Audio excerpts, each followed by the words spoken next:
رسول پاک صلی اللہ علیہ وسلم کا بچپن۔ ہمارے رسول پاک صلی اللہ علیہ وسلم کو سب سے پہلے آپ صلی اللہ علیہ وسلم کی والدہ حضرت آمنہ نے دودھ پلایا۔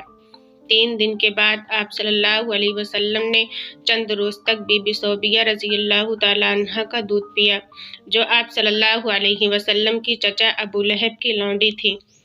ان دنوں مکہ میں رہنے والے شریف عرب گھرانوں کا دستور تھا کہ وہ اپنے بچوں کو پیدا ہوتے ہی دیہات میں بھیج دیتے تھے۔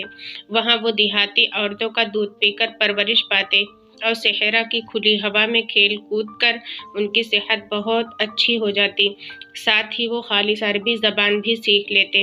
دیہاتی عورتیں سال میں 2 مرتبہ مکہ آتی اور شریفوں کے بچوں کو پالنے کے لیے اپنے گھروں کو لے جاتی۔ جب واپس لاتی تو بچوں کے والدین ان کو بہت انعام و اکرام دیتے۔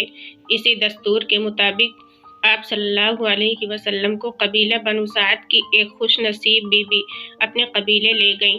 ان کا نام حلیمہ رضی اللہ تعالیٰ عنہا تھا اور ان کا گاؤں مکہ کے بہت دور نجد کے علاقے میں تھا۔ برکت کا خزانہ۔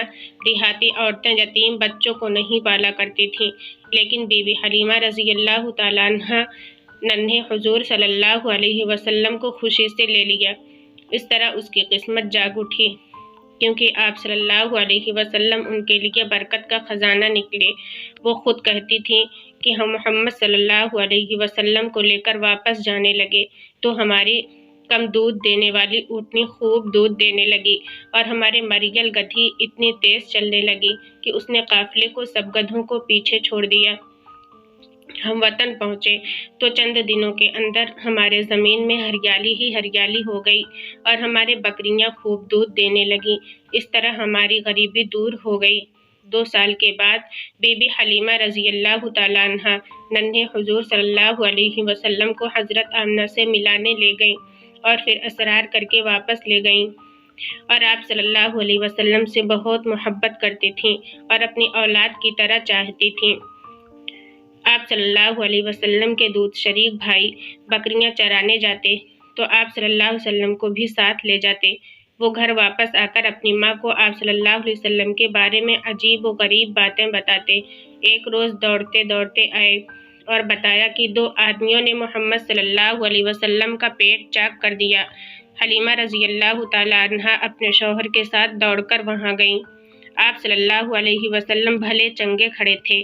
جب آپ صلی اللہ علیہ وسلم سے پوچھا گیا کہ آپ صلی اللہ علیہ وسلم کو کیا ہوا تھا تو آپ صلی اللہ علیہ وسلم نے بتایا کہ سفید کپڑوں والے 2 آدمی آئے، مجھے لٹا کر میرا پیٹ چاک کیا، اس میں سے کوئی چیز نکال کر پھینک دی اور پیٹ کو پہلے جیسا کر دیا۔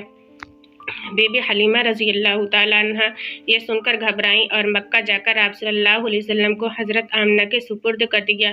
اس وقت آپ صلی اللہ علیہ وسلم کی عمر تقریباً 5 برس کی تھی۔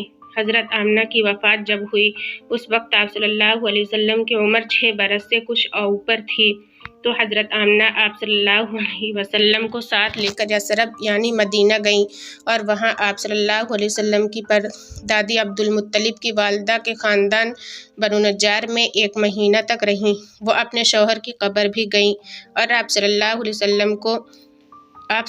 وسلم کی والد حضرت عبداللہ کی قبر دکھائیں۔ یثرب سے واپس ہوئیں تو راستے میں بیمار ہوئیں اور ابوا کے مقام پر وفات پا گئیں اور وہیں دفن ہوئیں۔ وفادار لونڈی ام ایمن رضی اللہ تعالیٰ عنہا ساتھ تھیں۔ وہ آپ صلی اللہ علیہ وسلم کو ساتھ لے کر مکہ پہنچیں۔ دادا کے پاس ام ایمن رضی اللہ تعالیٰ عنہا نے مکہ آ کر آپ صلی اللہ علیہ وسلم کو آپ صلی اللہ علیہ وسلم کے دادا جناب عبد المطلب کے سپرد کر دیا۔ بوڑھے دادا نے اپنے بن ماں باپ پوتے کو سینے سے لگایا اور نہایت محبت اور شفقت سے آپ صلی اللہ علیہ وسلم کی پرورش کرنے لگیں اور آپ صلی اللہ علیہ وسلم کو اپنی تمام اولاد سے بڑھ کر چاہتے، ہر وقت آپ صلی اللہ علیہ وسلم کو ساتھ رکھتے۔ آپ صلی اللہ علیہ وسلم نے دیکھا کہ چچا کی مالی حالت کمزور ہے تو خود کمانے کی فکر کی اور کچھ عرصے تک لوگوں کی بکریاں اجرت پر چراتے رہے۔ اس زمانے میں عرب میں لکھنے پڑھنے کا رواج نہ تھا، اس لیے آپ صلی اللہ علیہ وسلم نے بھی کسی سے لکھنا پڑھنا نہیں سیکھا۔ البتہ آپ صلی اللہ علیہ وسلم چچا سے تجارت کا تجربہ حاصل کرتے رہے۔ ایک دفعہ ابو طالب